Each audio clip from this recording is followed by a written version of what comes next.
Here we are at the annual Friends of the Library book sale. They have it twice a year, and this year we have it at the library. It's so quiet in here. Is this a library?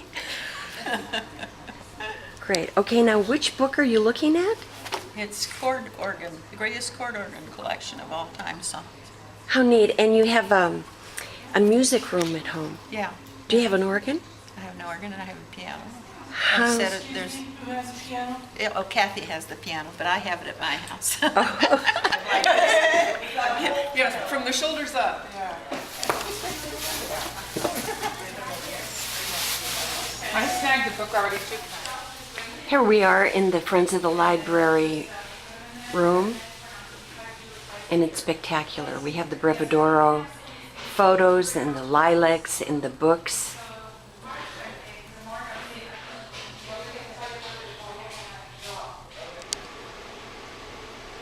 My name is Rod Starr. This is Star Trek's Mobile DJ. I'm here until they legalize me to go ahead and go home. But I'll be here all day with y'all. Enjoy yourselves. Thanks to you. Okay. Oh, her hair does look beautiful. Looks great.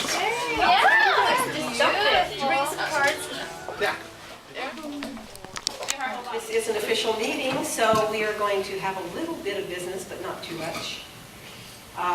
First of all, I would like to welcome all of you and thank you very much for coming. We're happy to see our membership here. We have a growing membership.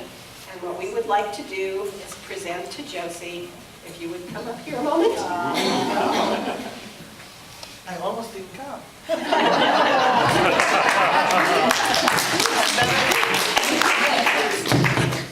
This is a honorary lifetime membership.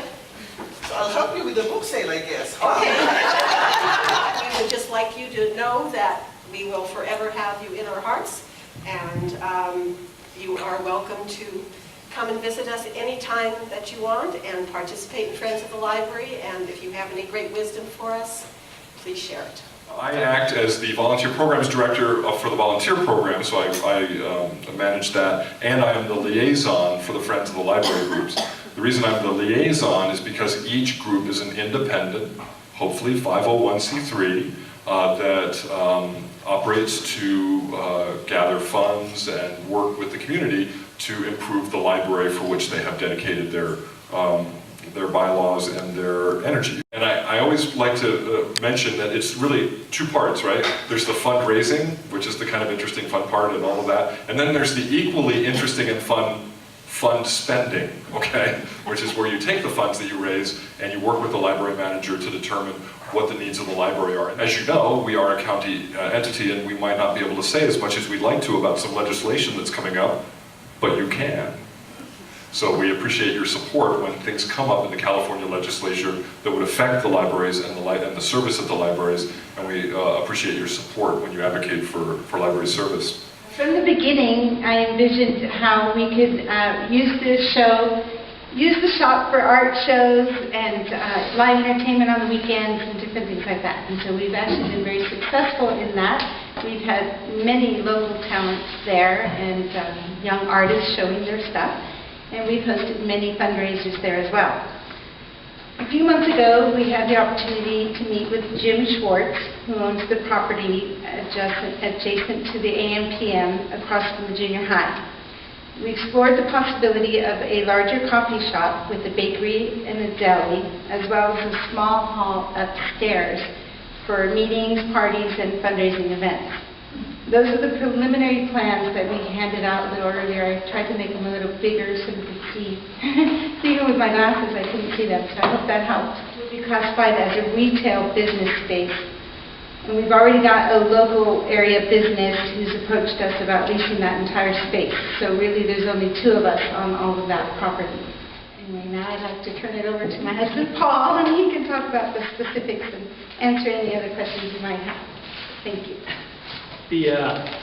Having participated in some of the United Growth Panda meetings, I realize it's a big concern all the time is density. And when Jim first gave me some plans for this, I said, this is crazy. He originally had plans drawn up with almost 8 retail places like that.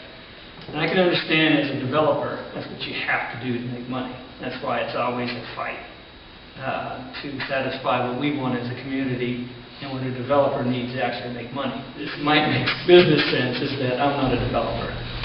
We want to open up a business, and a business will hopefully pay for real estate. I'm not trying to make the money on building a building. So that's the only way we can get by with less than 6,000 square feet on the property, which is, I think, comparable to the density we have at McDonald's and places like that. And so when he finally came up with this version, I thought it'd be worthwhile at least bring it to your attention and see what you think about it. What I wanted to make this building is Spanish missions throughout California.